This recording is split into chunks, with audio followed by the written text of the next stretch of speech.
All right, welcome today to the International Leadership Association.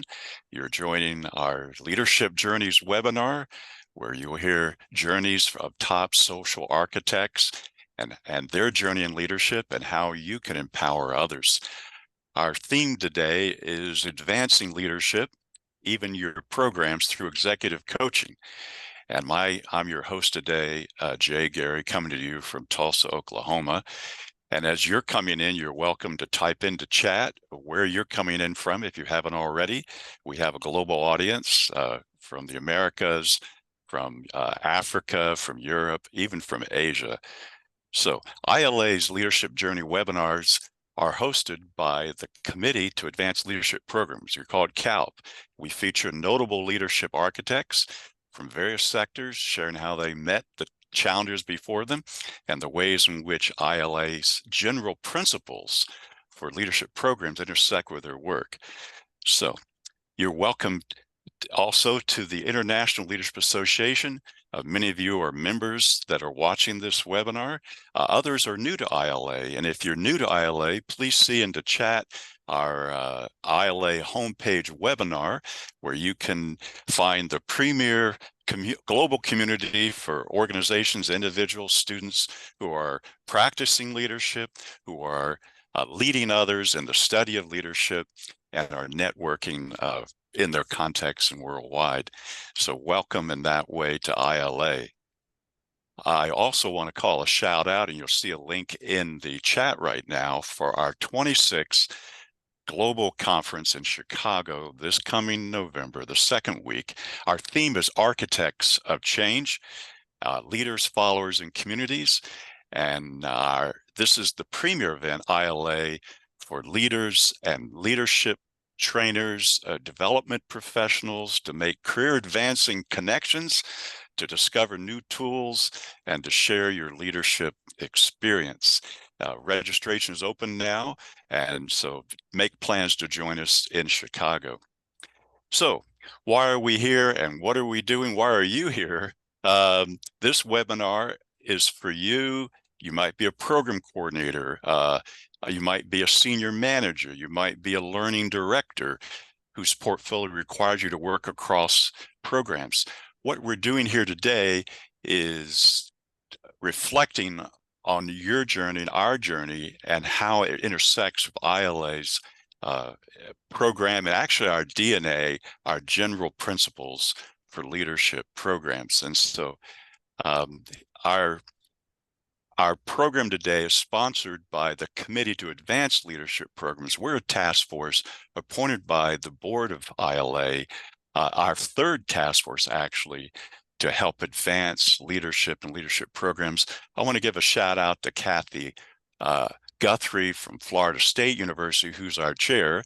But then today, the panel joining us is Tricia Gott from Kansas State University, Nicole Ferry from Copenhagen Business School in Denmark, and Oliver Seal from the universities in South Africa. They'll be joining us in the program. You see them now, those of you live in the room, and we'll be having a time of interaction with our guests today. And I'm your host, Jay Gary. I'm a dean and a director of the Doctor of Strategic Leadership at Oral Roberts University.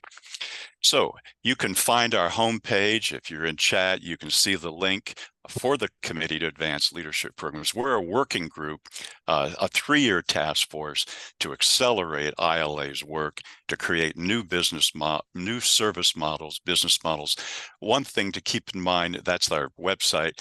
You can download the papers that we're reflecting on today, the principles called General Principles, the link, the 21 paper. And then also you can view our past webinars. The webinar today is being recorded and you can view it on our website later this week as well. All right, just a reflection on general principles to start off, why we're here. We're here to reflect on who we are as social architects and leadership practitioners and leadership scholars. And so over the last 25 years of ILA, we've together laid down 5 principles, really 5 guiding questions for leadership and learning and practicing leadership. First, what is our context? nationally, regionally, globally, even organizationally. What's our framework of leadership?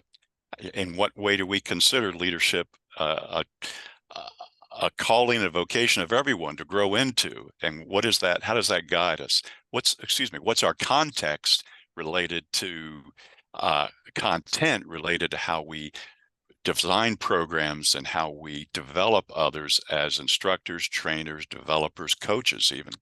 What's our learning? How are we inclusive on learning? How are we experiential? And what's our outcomes? So how do we do continuous improvement? And so the general principles are ILAs, a constitution, think of them. And then how do we reflect on them? And how do we become leadership specialists ourselves?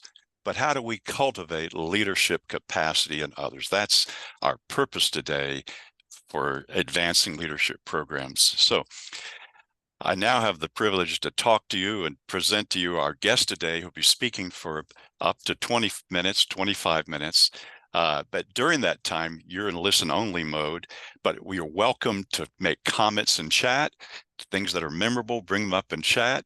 And then afterwards, at the bottom of the hour, we're going to be going into a panel and a time of participation where we'll take your Q&A. So you're welcome to type in Q&A during our presenter, and we'll queue those up to interact with responses from our panel and questions from you. So I'm pleased to present that this time, welcome today, Dr. Carolyn Stefanko. She is a first-generation college student to college president. She's going to share with us her leadership journey. She's the founder of Beret Leadership Consulting, where she provides executive coaching to individuals and assistance with broad development, fundraising universities and community organizations, whether healthcare or nonprofit. She's a seasoned higher education leader who's held positions as a professor, dean, vice president, and president at universities throughout the U.S. And she's also served as an academic positions in London and Croatia and Bulgaria, and also consulting in Saudi Arabia and South Africa institutions. So she'll be sharing with us her leadership journey today, offering us insights on how to navigate today's challenges, as well as helping you pursue higher levels of professional achievement. Welcome with me, Carolyn Stefanko, PhD, to ILA and our Leadership Journeys webinar. Thank you so much, Jay. I'm thrilled to be here, and I'm going to be talking for my 20 minutes or so about my family background for just a few minutes and my experiences in higher education. I also want to delve into the work that I do today as an executive coach and how it contributes to leadership learning. And of course, the best part of the hour, to respond to questions from members of CALP's task force, Jay, Tricia, Nicole, and Oliver, and from those of you who have joined us from around the world. And I have to say, I am so honored to have so many of you from across the US and from so many other countries. So as someone for whom authentic leadership resonates, I want to start out with my origin story, because I think it will help you to understand my passion for higher education and also for advancing women's leadership. I grew up in a small rented apartment over a liquor store across the river from New York City in an immigrant neighborhood. And that is kind of another way of saying that I'm from New Jersey, so the other side of the Hudson. The problems in my family and those of our neighbors with alcoholism, domestic violence, and poverty did not offer opportunities for career success, especially for women. No one in my family of origin had gone to college, and 3 of my grandparents had not completed elementary school, in other words, grade 6. When I was in high school, I seriously contemplated attending secretarial school because I thought that with this training, I could always get a job and take care of myself. Now, through the efforts of women who believed in me, my paternal grandmother, my elementary school principal, who I consider the first woman leader I knew, and as well as a high school teacher. And I would say also later, the support of a growing community of scholars in a field that was only just emerging in the United States in those years, and that's women's studies. I found my way to a nearby community college, which in the US means a 2-year college. And then after that, I transferred to a university where I completed my bachelor's degree. With tremendous encouragement from professors and staff, and also a full scholarship, I then pursued graduate education. But I can't tell you how much I did not understand what I was doing, why I was doing it, and I certainly, had serious doubts about whether or not I could succeed at this idea of graduate school. On the first day of my program, I was in a required course on historiography, and the professor asked each student to write a short essay before the next class about why we wanted a graduate degree in history. I had no idea that my colleagues would write about great white male historians, all of whom were dead, who had inspired them. I wrote about wanting to understand high school education, no work experience when my father left, and a poorly paid retail job that barely put food on the table. In the able to discuss, I was mortified, and I was convinced that I had surely failed the assignment. But not only did my professor applaud my motivation, she helped me to understand that my experiences were a valid context for my aspirations to become a professor and to help students from challenging circumstances like my own to dream big and to exceed their expectations. Now, the first time I told this story in graduate school is an example of what I like to call naive authenticity, or not knowing any better. Luckily, it served me on this occasion, at least with my professor. But when I retell it, as I have just now and over the course of my career, especially to first-generation college students, it serves a very different purpose, which is to provide clarity from where I come from and what matters to me. And I hope to empower others who hear the story about how no matter what their life circumstances are and their origin stories, that they too can reach for success and be leaders in their lives and in their communities, however it is that they define that. Now, research reveals that the ability to share one's origin story, one's values, and one's priorities with clarity is gendered, in that women often experience a double bind, where to act like a leader with agency and confidence challenges traditional definitions of femininity. Can women be our true selves when we understand how we are hindered at work by others' expectations of us? As authentic leaders, women who talk about their challenges, as I just did, their fears and their failures, and I'm going to do some of that today as well, may inspire some, but they may also reduce their chances for career success, given this level of transparency in women may suggest weakness to others, or may be traits that are undervalued in organizations that are themselves gendered. I certainly encountered these issues throughout my career in higher education. And while I experienced failure, I also found amazing opportunities to experience lifelong learning at a wide variety of institutions. So Jay, in his introduction, talked about the fact that I served as a professor, a program director, a department chair, dean, vice president, and president. And the part that he didn't cover, so I'm going to share with you now, is that I worked for a pretty wide variety of institutions. I worked for two small liberal arts women's colleges over my career. I also worked mostly for coeducational universities that include a Research One, a Polytechnic, and a Hispanic serving institution.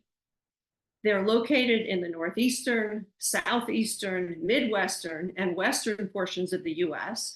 So that's another way of saying that I moved a lot over my career.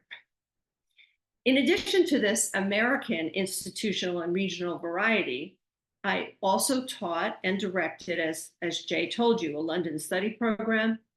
I had the great fortune of being a senior Fulbright scholar in Croatia, and I taught at the University of Zagreb. I was on a board of trustees for many years in Bulgaria.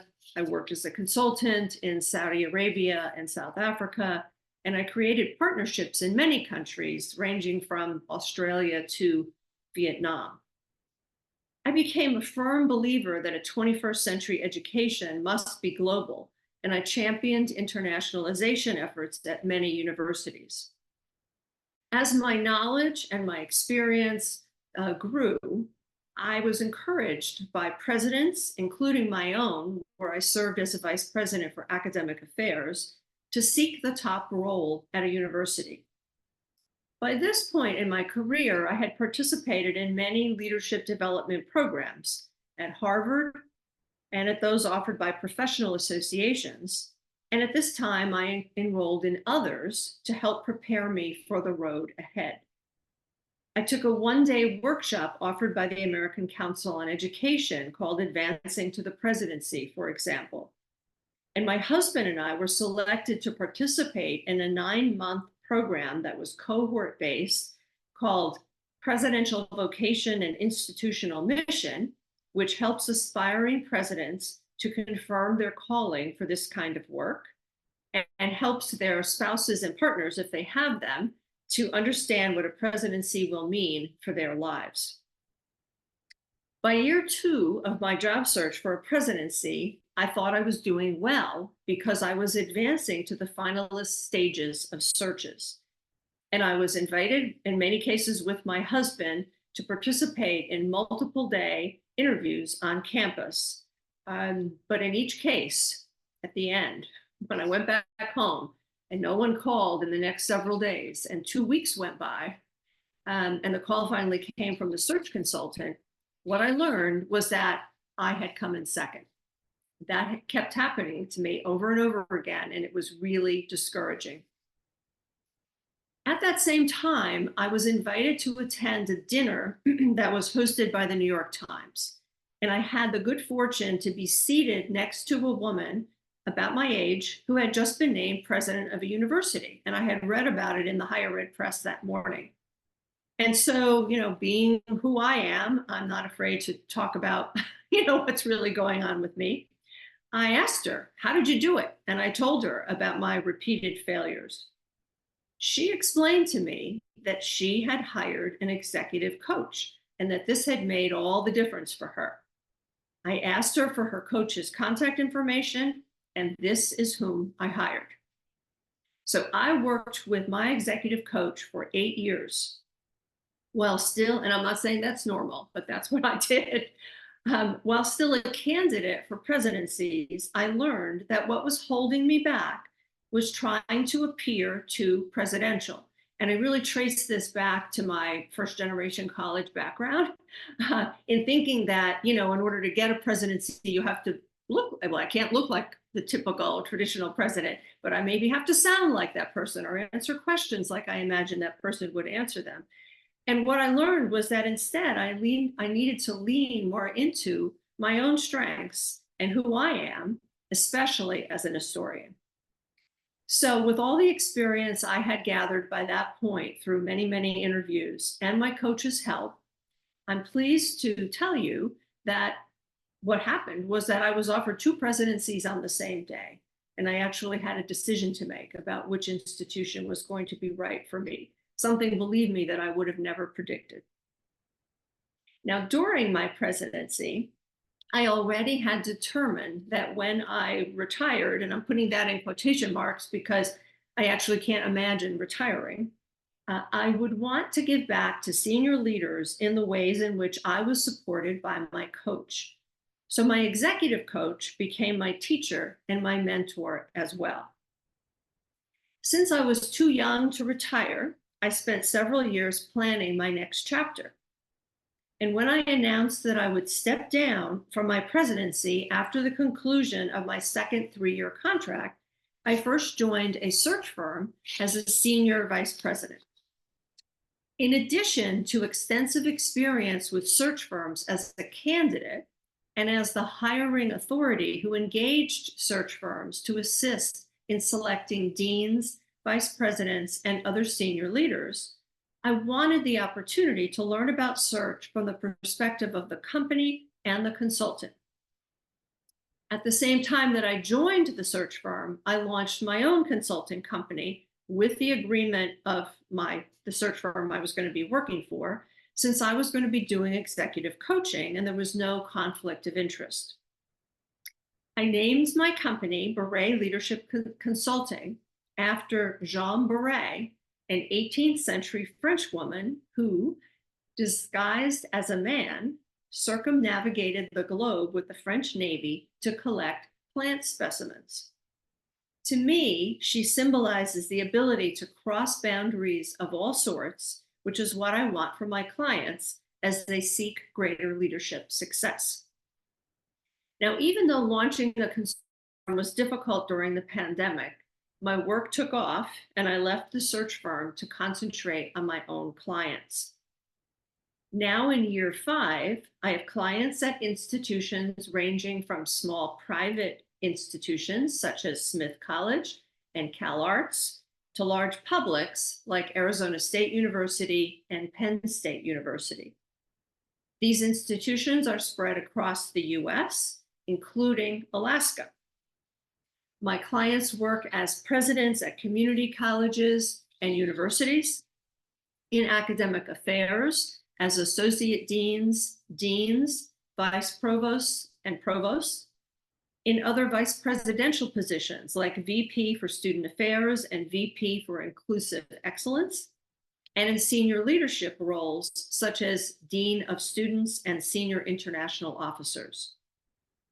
Since I've served on a health board in New York for 6 years, I also have clients who are senior leaders in healthcare at Mount Sinai in New York and at Beth Israel Lahey Health in Boston as 2 examples.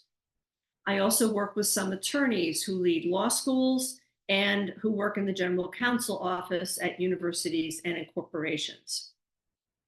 Now, as I see it, executive coaching exists alongside other leadership development, such as in-house training, short workshops, and longer cohort-based programs that associations offer and that are offered by places like hers.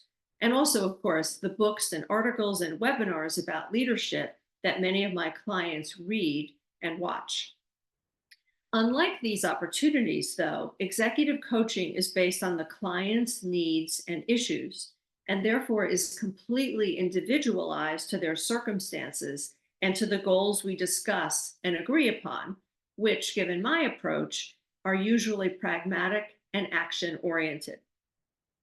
Now, most clients want to focus on becoming even more successful in their current roles, and they want an experienced and a confidential partner by their side as they seek greater clarity about complex and multi-layered problems, as they navigate challenging political environments. And everybody on this call today knows that that's been the case in higher education, and as they lead organizational and cultural change. Many ask me to suggest opportunities for greater experience and skill development, and then I work with them to create and implement individualized professional development plans. Some want broader impact, and I work with them on thought leadership, community engagement, international partnerships, and board membership. I also support many clients in job searches with CV revision and at all stages of the application, interview, and selection process. Now, as I conclude my formal remarks, I want to circle back to stories, which is where I began, Executive coaching is not about my stories, but it does draw from them.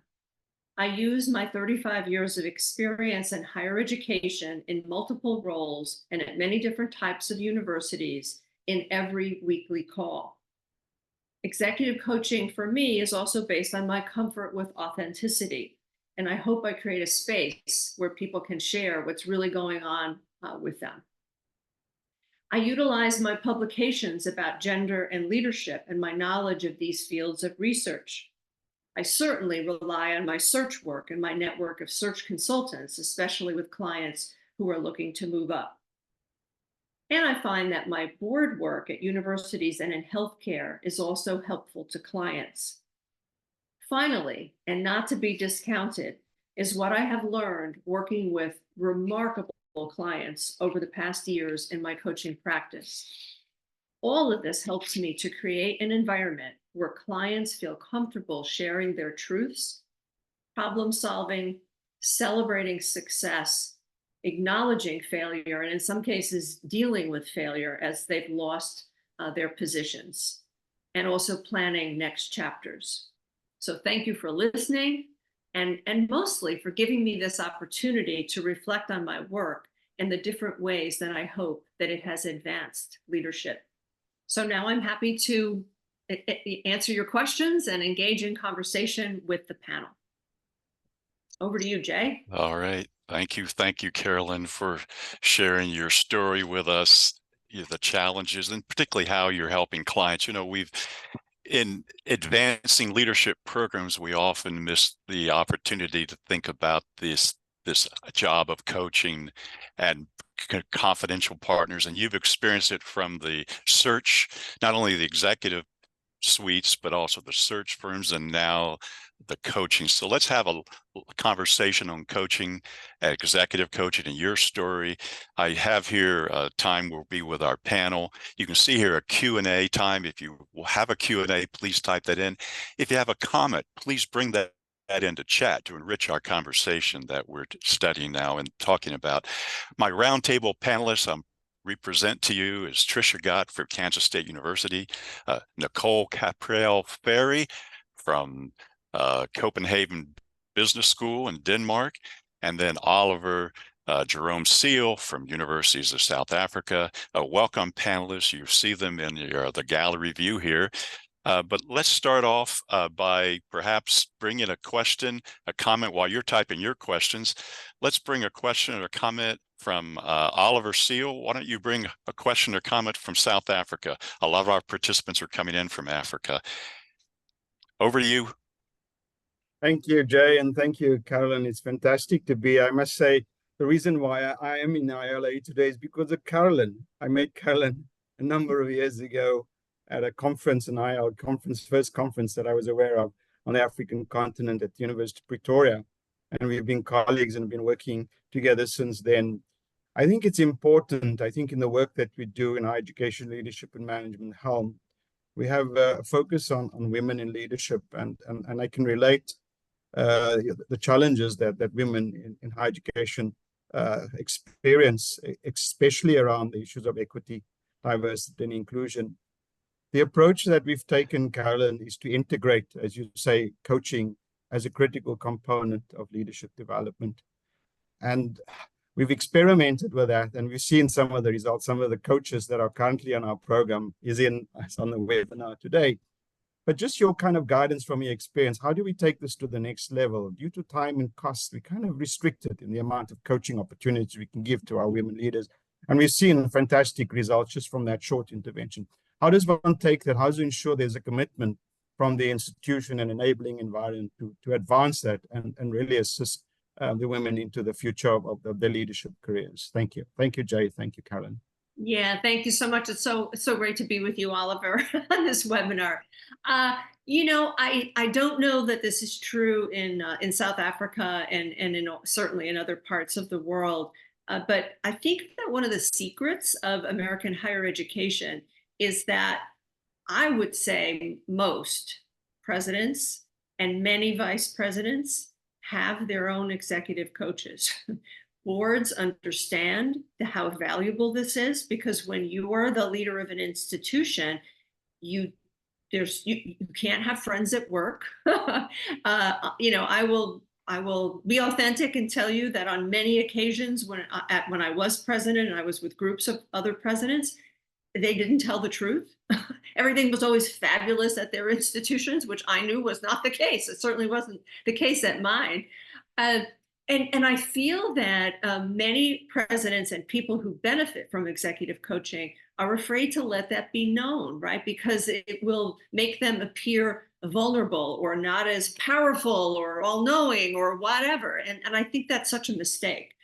So I think the more we can acknowledge that we're all leaders who are continuing to grow every single day, and the various ways that we support our own leadership journeys, we open up a space for others to realize that this is acceptable. But of course, you got to the point of finances. We also have to make resources available. And I know that executive coaching isn't inexpensive.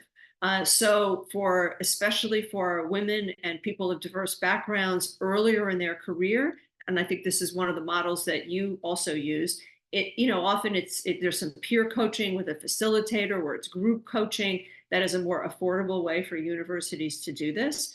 But I think that those who are in leadership positions really need to make the resources available, because it does make such a difference, both for the individual, but also for the institution when we support someone's success.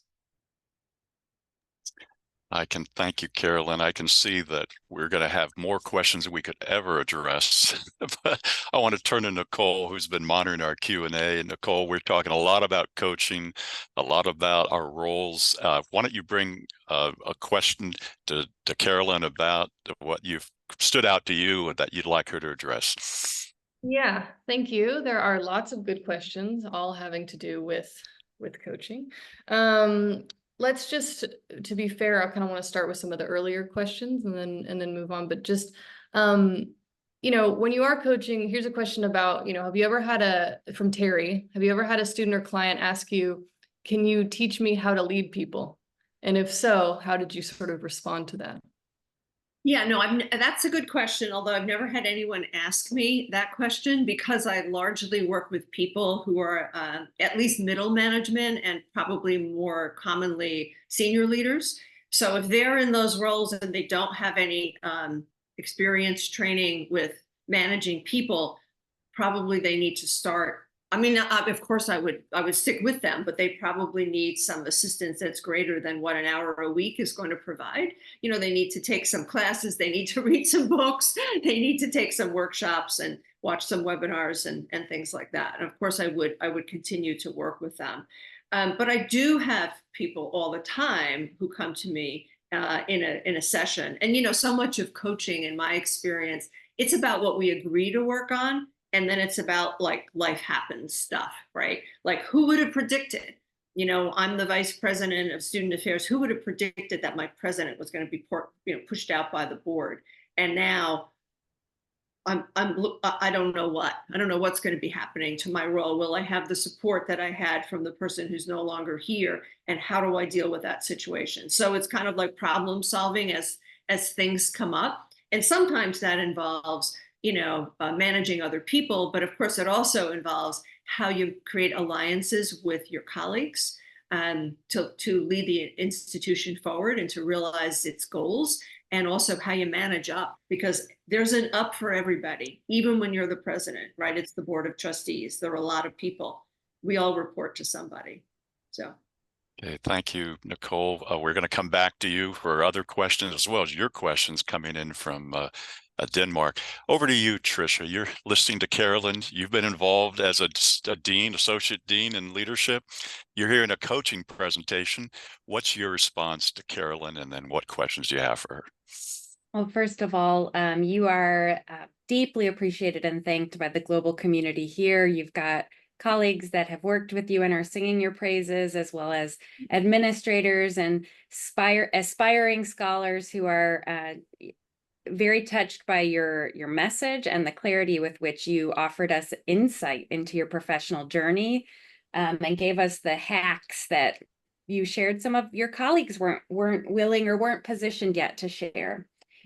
With the committee that convenes this on behalf of the ILA, we've been talking a lot about how we can use guiding principles, and it's got me thinking about the intersection with some of this coaching work you do. Can you help us understand when it comes to assessments or metrics or getting feedback on that executive coaching from your perspective, or if it is the coachee, what would you encourage people to consider to keep that feedback loop going? Yeah, I think that's an excellent question. And I wish that, it could be more systematic, across coaching and even in my own practice. But what I will say is that, there are sometimes people who contact me and they're in the midst of a crisis and they say like, would you work with me? I really need somebody to talk to about this, and I want your good questions and I want some guidance. Even in those cases, though, I try to work with people to sort of hit the pause button and to determine what is it that you really want to accomplish. I usually work with people over 6 months. That's the initial, amount of time that we agree to work with each other. There's always an out clause, though. If it's not working, we part ways, hopefully as friends and colleagues. But what do you want to accomplish? And at different times, as I prepare for each of these sessions, which are all virtual, they're all either over Zoom or by phone. I review my notes. I've been thinking about that person. Sometimes I've been doing some reading about an issue that they're contending with, or I'm talking to colleagues I know to gain other insight. And as I bring it back to that person, I want to deal with whatever it is the issue of the moment that they're dealing with. But I want to always reflect on where are we going, in this coaching relationship, and are you getting what you need? Now, I also always put ticklers on my calendar. So, 6 weeks to 8 weeks before the 6 months concludes, I want to make sure that we spend a good half hour revisiting those goals. And is there an opportunity to course correct? Does the person want to say, yeah, that was then, this is now? I forget about that. But I want to be attentive. Sometimes I am asked to work with people by their supervisors.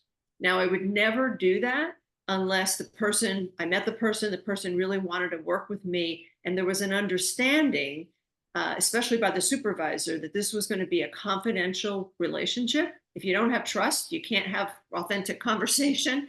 And the supervisor would not be entitled to any information about that.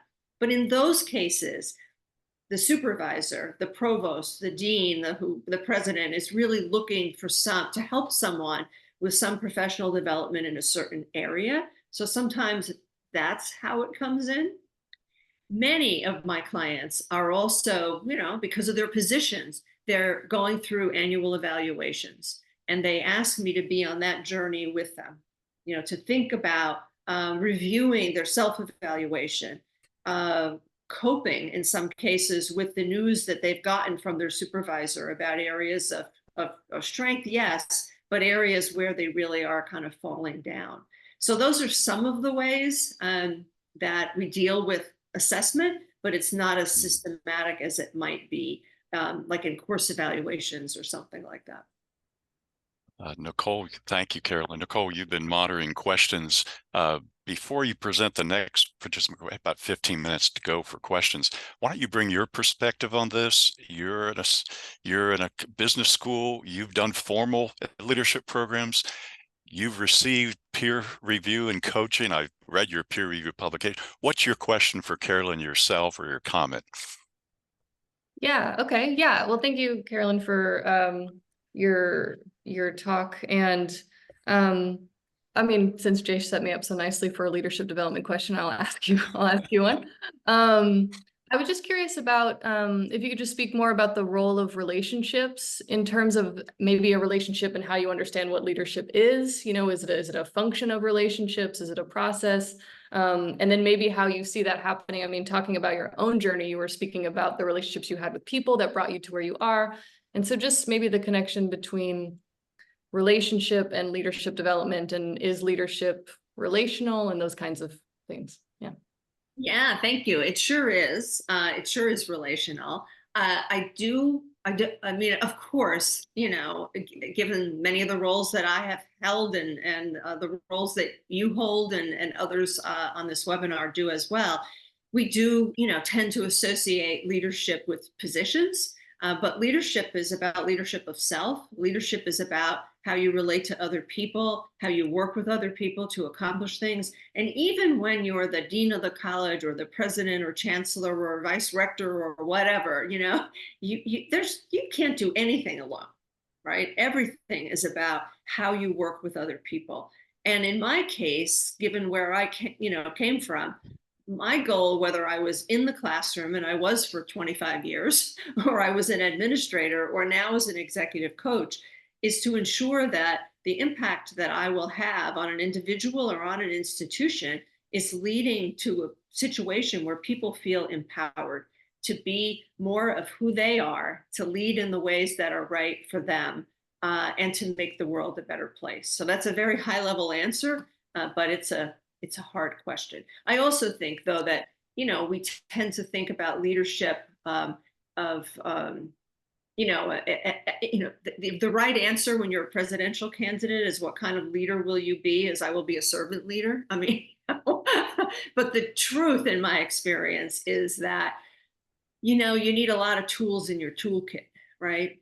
And I will admit to you that in my sort of more formal leadership education, the idea that I had the hardest time wrapping my head around was symbolic leadership. And once I became president, I understood that more deeply, right? Because you don't have to say a thing, you just have to show up, and that means something to people. And it really has almost nothing to do with you. It has to do with, you know, the role that you happen to hold at the moment. So. Thank you, Carolyn. Thank you, Nicole, for bringing that question. We're talking today about the general principles for leadership programs, and you've already heard us interacting explicitly on some of these implicit areas, but context, how does my organization context shape our programs? It really shape our personhood, like you said, Carolyn, shape our relationships, as you said, Nicole. Conceptual framework. We asked the question, you know, what do you say to someone in terms of leadership development? What's your concept of that of others? Content. How's our content of coaching? Carolyn, you mentioned you do somewhat executive coaching, business coaching, but not necessarily life coaching, but you do that with your presence and personhood and partnership. Learning, what holistic process of learning do we create experientially with others, as confidence, as partners, as coaches, and then metrics and outcomes, as Trish spoke of. I want to circle back to you, Nicole, because you've been monitoring our questions, and why don't you bring a question one by one, and we'll spend the next 8 to 10 minutes just addressing those. Yeah, great. So both Omar and Gloria brought similar questions, so I'm going to just group them together. And they both want to know about selecting the right coach. And so what are the strategies that you recommend to leaders who are in the process of selecting a coach to meet their personal and professional needs? Yeah, I think that's a great question. I think it's important to as much as you can, reflect on what you want to accomplish.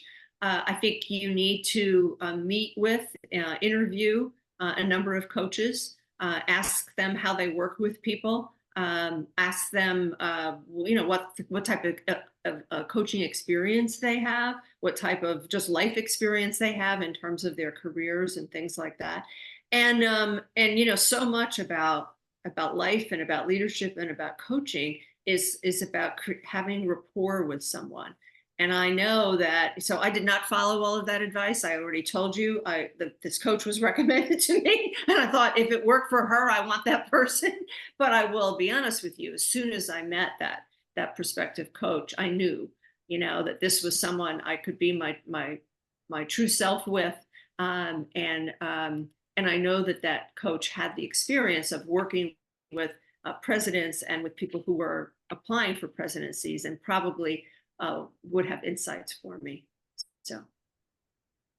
And just a quick related question to that is, when is the best time, do you think, for people to start, you know, the coaching journey? When this is from Simiso. So they find that leaders start with coaching initiatives when the candidate's appointed to the role, but they believe that maybe limits the coaching to the role rather than developing leadership skills. So when is the best time for coaching?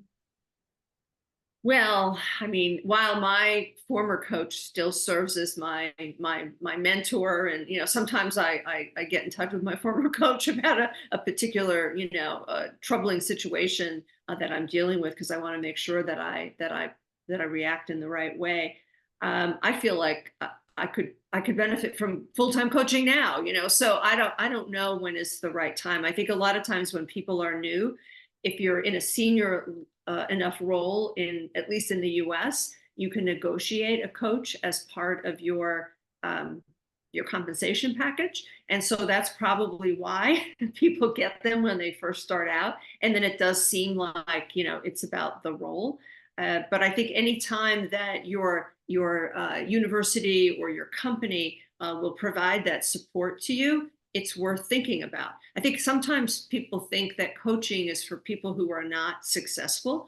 And, that's not my experience. Coaching is for people who are incredibly successful, but who want to keep learning and growing and be even better, and also to reach for the next level in terms of their career trajectory. Great. May I continue with more? Please do. Please do. Okay. The next set of questions are more about your practice specifically. So what you do with your own clients. So James would like to hear more about your work with authentic leadership and how you sort of help the executives and the executives you are coaching embrace authentic leadership. Yes, and so that comes up a lot. And I'm not a therapist, and I don't do therapy, right? But at times it appears to me when someone will say, will you, how would you answer that question? If I'm getting ready for this interview and I'm asked this question, which I probably will be asked, right? How would you answer that question? Because you always sound so good when you talk to me about how to answer questions. And, and I mean, I guess it would be the easier thing to do to say, well, I would answer it this way. And the person's busy, writing down what I would say. But that's not going to help that person, right? Because that person isn't me.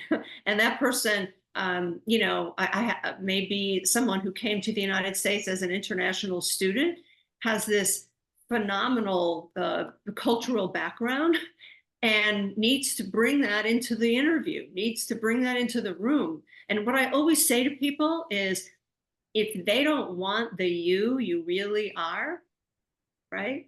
You don't want them, because you might be able to show up as somebody else during the interview, maybe even on a multiple day, on campus interview process, but you can't be somebody else through the whole job. The work is too challenging, too hard, too rewarding as well, but you've got to be you. And then the question is, how do you be the best you that you can be? And so I like my coach helped me, I try to help people to lead into that. All right. Thank you. Nicole, we'll come right back to you. Let me turn over to Oliver. You're coming in from South Africa. What's your perspectives here for Carolyn and those that are coming from other continents on coaching? I think with the ILA principles, I was focusing on context, and I always say leadership development, executive is context specific. Mm-hmm.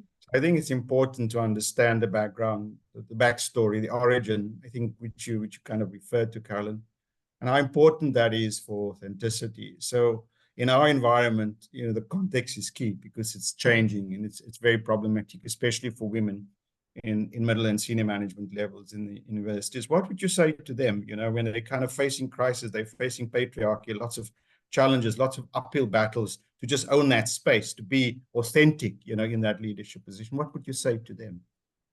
Yeah, I mean, I think what everyone needs, and I guess I want to believe that this transcends, geographic boundaries. When they're a non-traditional leader because of gender or race or other background, other backgrounds, I think you need a board of advisors. You need people who you can talk to in a confidential way. I mean, and especially if coaching isn't possible for you, who will be your supporters, who will help you to navigate those kind of situations that you just described.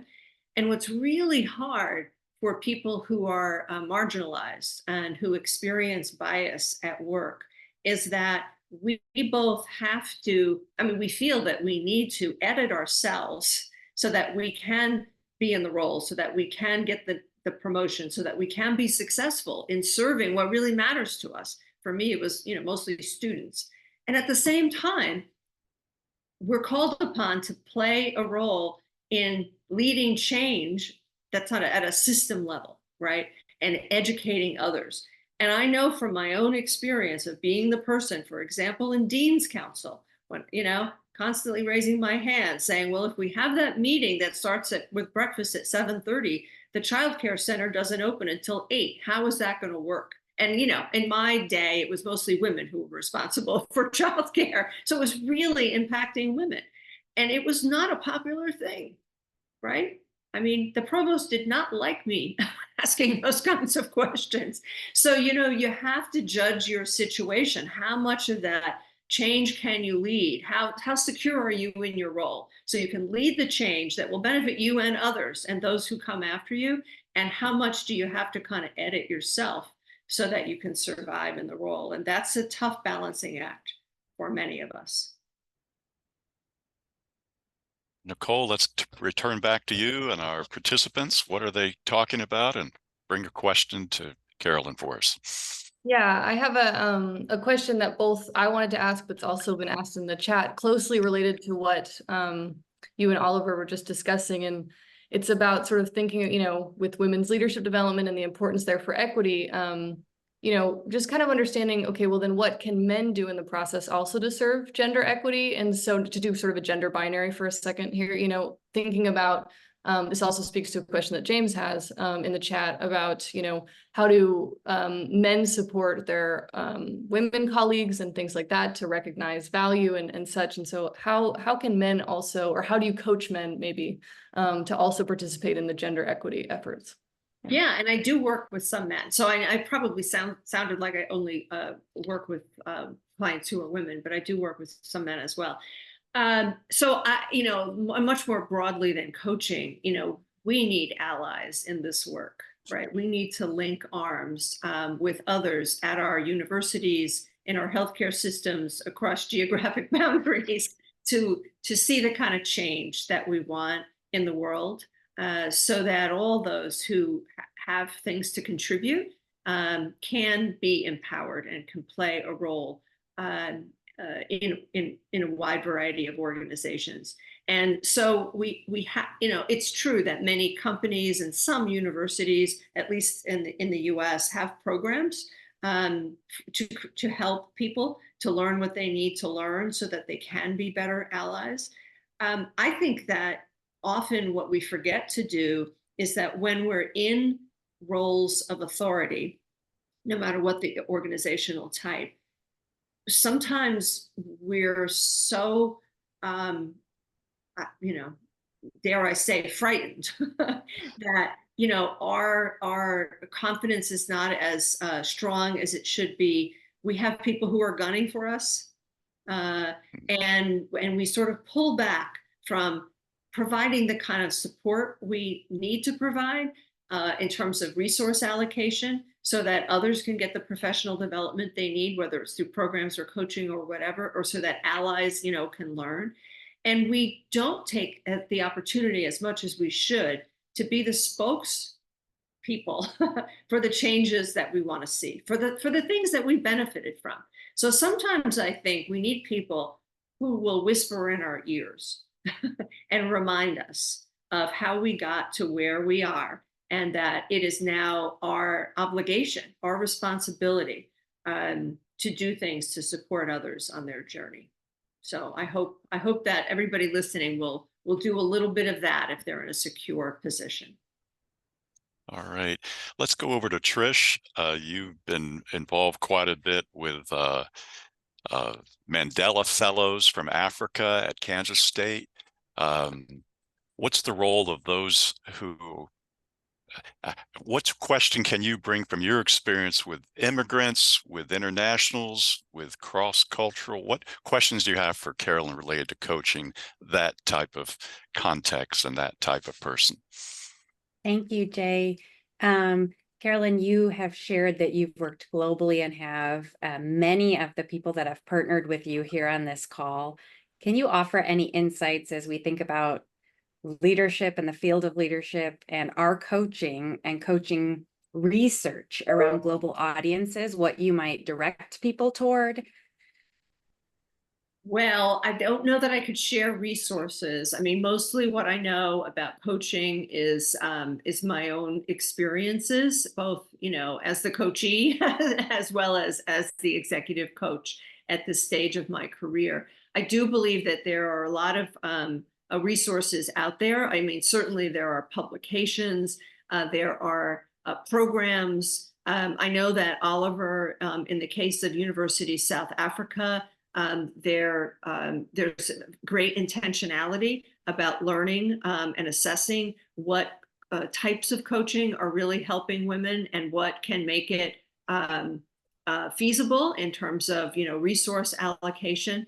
So we may use different words. I mean, I do think we need greater clarity about what mentoring is and what coaching is. If certainly they're not the same, and what have you. But I do think we need to pay attention to the context and what's acceptable in certain environments and what's funding is available for in certain environments.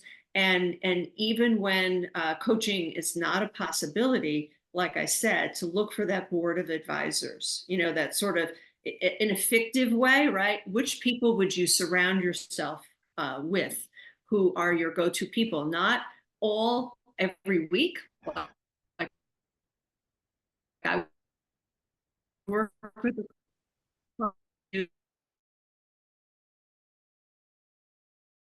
or what have you, but who do you need to support that you can accomplish, you know, what you want to accomplish in your career, which certainly is about the role that you have, but it's much broader than that. It's about the reasons that brought you into higher education or healthcare or the legal profession or what have you. Right. Thank you, Carolyn. And I want to thank my panel, Nicole, Patricia, Oliver, for interacting with us today. They're members of the Committee of Advanced Leadership Programs, and it's been a fascinating conversation on all facets of who we are as persons and how we grow and what is leadership learning in all its ways. I also want to recognize, thank you, Carolyn, for serving and sharing with us how to be a coach, how to be an authentic leader, how to be a symbolic leader using stagecraft and symbols and just being present. I think it's so important. Thank you so much. I'm going to wrap up our time today just by saying, where are we going in 2024 in ILA? I want to give a shout out here to ILA's Future Forward Leadership Summit. I know, Tricia, I'll be seeing you in Boulder. There'll be others, 100 or 200 folks coming for a research consultation on what's the role of vision, what's the role of change, what's the role, and what is the research agenda for ILA related to future focused leadership.